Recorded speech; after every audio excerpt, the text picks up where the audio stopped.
in high school, he was a weed dealer that got busted and ratted on everybody. So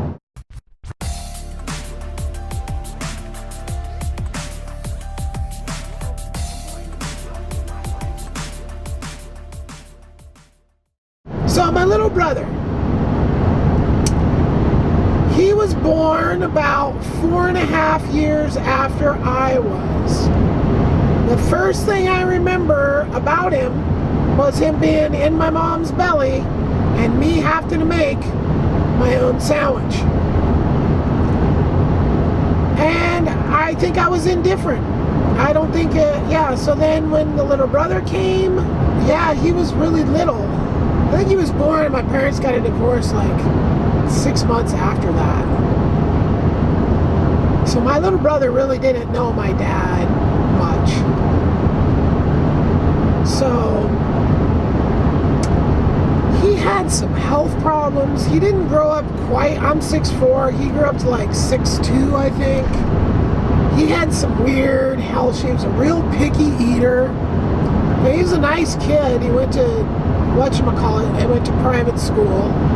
One of the strangest stories I remember about my little brother was, I don't remember how I learned something about gay guys, right? And it was like, I don't remember, it was like maybe some friends or something like said something or explained something or whatever. So I go to my little brother, I'm like, hey, let's stick our up each other's butts. And he's like, okay. And I go, no, we don't do that, we're not gay. And he's like, okay. I mean, that was the entire conversation. And we never had any kind of, like, that was it. That was that whole conversation. But that conversation, I think, made it to my stepdad or mom or something like that. And I don't think it made it in its entirety, because then I got this weird talk from my stepdad, like he's like, your balls are dropping, keep your hands off your little brother or some shit. It's like, okay. So, and I, that probably fed into his whole theory about me that was just 100% complete bull. It was almost like a manifest destiny with that guy, with his theory, I mean, he didn't want anything to do with me before I ever, that was like the prerequisite to hook up with my mom. It was like she couldn't have me around, right? So this guy already had a predetermined notion of me, and then any little evidence that he could garner, that like his joints or his this. So anyway, that's a weird story about my little brother. Me trying to teach my little brother about not to be gay. Yeah, I had a weird way of going about it, and to this day I have no idea what my concept was. I don't know. It's a very unique kind of thing. He got to go on these trips. My mother sent him every year. He got to go on a really cool vacation. He went to Europe and he went to Canada and he went just all over the place. He went to private school. He went to traveling. And he got the investment, right? There wasn't enough money to really, and he had already got that kind of mode. He had been living with them, with my mom and my stepdad, and I was living with my dad. So his life progressed in a certain way, and they just kept his life like that. And then my life was just not like that. I wasn't in private school. I didn't get trips. I had to make all my own money to buy my own stuff. He didn't. So what else do I remember? I think I told about waking him up in the middle of the night all the time. Not the middle of the night. Like, he had like an hour earlier bedtime than I did. So like, he had to go to bed at 8. I had to go to bed at 9 or something like that. And I would go to bed like, let's play. And it was like G.I. Joes or build forts or whatever. But yeah, I was a bad influence on him, probably. Stay up late, sleep in late. Yeah, he really didn't have much time around my dad at all. Yeah, like my dad used to beat my mom, and I'm pretty sure I've gone over this as well. Like so bad, like with a vacuum cord, like just demented. So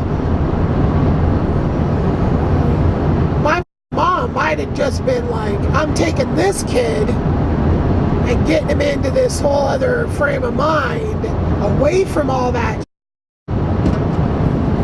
And that was probably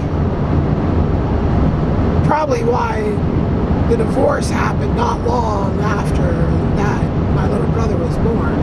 Yeah, like I don't remember much like where he was or what he was doing when I was in Oregon City at that little duplex. Like, where was my little brother? I mean, he was a baby right then. He's like 1 year old or something. I don't have much recollection of him right then. Then again, I was only 6 or 5 or something. So, yeah, he had these weird things, this weird medical thing where these things were like growing on his feet. They were big, giant, like, they looked like a volcano or something. And it wasn't like too discolored, it wasn't like gnarly or nothing. It was just like this, I don't know, I think he just grew out of it too. It's just a weird thing he had. I never really had any weird like that.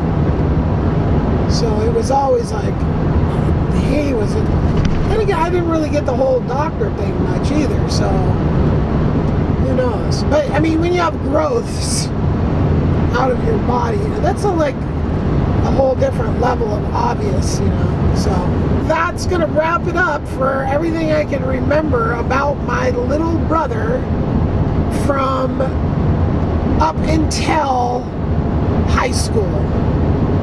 So once high school started, that's a whole nother set of stories. Stay tuned.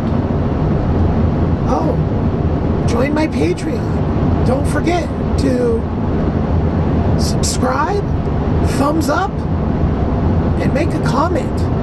Ask me a question. I used to like to sneak out at night. When I'd sneak out at night, I would get into all kinds of strange situations. Not often. There was a Kentucky Fried Chicken being built in the neighborhood that I was growing up in. It wasn't finished yet, and I went and I was sneaking around the neighborhood, hiding from the police. I just went in there and hung out. I mean, it was just like boards. It wasn't like a partially finished restaurant. So it was just like a building. I mean, it wasn't really anything, but that was at just the time. I just always was like, oh, that was so much fun.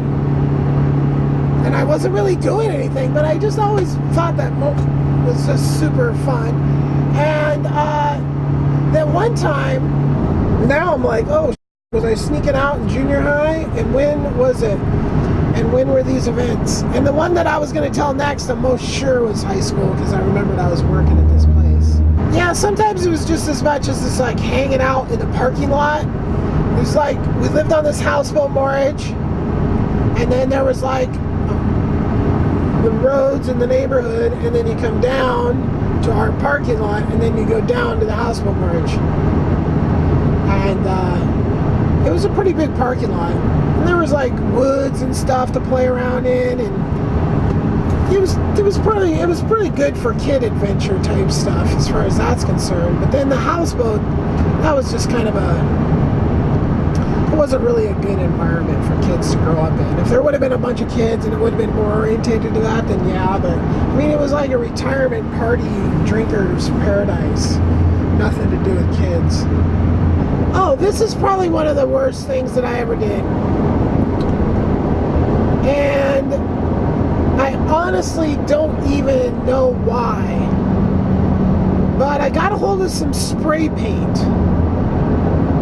And I was snuck out one night with this, and then I was out hanging out with some vagrant that I met in the park or something. Homeless people type thing. And I proceeded to, like, I had a couple cans of red spray paint. I gave him one, I took one. And we proceeded to go all over the neighborhood spraying swastikas. And both directions, we had no idea. And at one point, he started writing Slayer on something. And I'm like, hey man, that isn't going to scare anybody. Just put swastikas, right? So, and I think I was a racist person for a part of my life. And it's weird. It's like I wasn't racist, and then I was, and then I wasn't after like very short amount of racism in my life. And I have trying to think about where racism would have came from. Like I think I've said before, my grandpa was so racist. He was racist against other white people, like filthy Italians and filthy Irish. You know, it was like if you weren't German, maybe like English. Yeah, I think that was it because my grandma was English. So my grandma wasn't racist. My grandpa was. I think it maybe was like just a cultural thing. Like I had that incident in junior high school with that black kid, and I was not racist at that point. I called him the N-word, but that was just in response to him calling me white trash. So I don't think I was racist at that point. When would I consider myself racist? Well, honestly, I don't even think I was racist when I was spraying those swastikas, because I just wanted to scare people for some reason. I don't know why I wanted to scare people. So I figured that spraying swastikas all over, and it was literally a one-time thing. I like went out, I did it. I have never been joined up with any sort of group or anything like that when it comes to like racism. As a matter of fact, there was a big racist guy in high school where he became a big I went to high school with him. He was on my street when I was in grade school.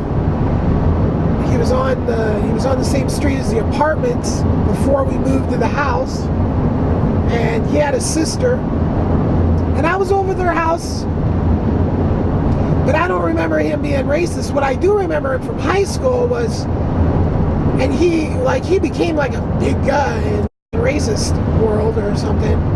I don't know if he still is, but in high school he was a weed dealer that got busted and ratted on everybody. So I knew that about him, and then saw him years later, and he's like running the crew of racist dudes, and I was just like, you're a snitch, dude. You know, like, you're the boss. Okay, anyway. So I'm just trying to figure out where the hell I got. And honestly, like I said, like at one point, I definitely was racist. Got in an argument with some black people at one point. Black guys, was yelling at him from an apartment building, called him the N-word. So I was definitely racist at that point. And then I think I became unracist, like officially, like not like I disjoined anything or, you know, anything like that. I just like basically just, you know, in my head no longer was like, oh, they're worse or bad or whatever. Like my current views are like, you know, there's pieces and wonderful people in every race. So let's focus on like not liking pieces and just, hey, don't breed, right?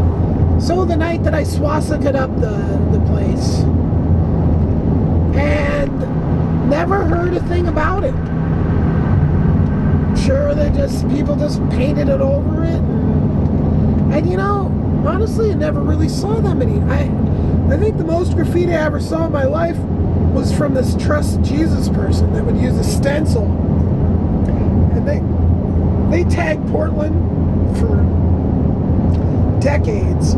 Yeah, I would say I was a racist person, and even a racist just like in my head. I wouldn't go out of my way to do racist people ever. It probably had a lot to do with this, the swastika thing. But the later years probably had to do with this friend of mine, now that I think about it. This guy I hung out with. So, once I stopped hanging out with him, then, yeah, that must have been it. So, what else did I do sneaking out? Well, just more and more drinking the older I got. Like, if I could get a hold of some booze, that was, like, hell yeah. That wasn't in junior high, except for that one time. Yeah, I just think I didn't like going to bed for some reason. I like to stay up late and sleep in late. Almost on a different schedule than the 24-hour period. Like, I think I would like to stay up back then, like 14 or 20 hours, and then sleep for like 10 or 14 hours. And then just that cycle. And that must be that I'm like partially from a different planet that has a different time zone. Or maybe not. Anyway, as an adult I don't sleep like that. But when I was that age, I liked staying up late. Probably because there wasn't much going on. I wasn't doing like stuff. So it was just like you're not worn out, so you don't go to sleep.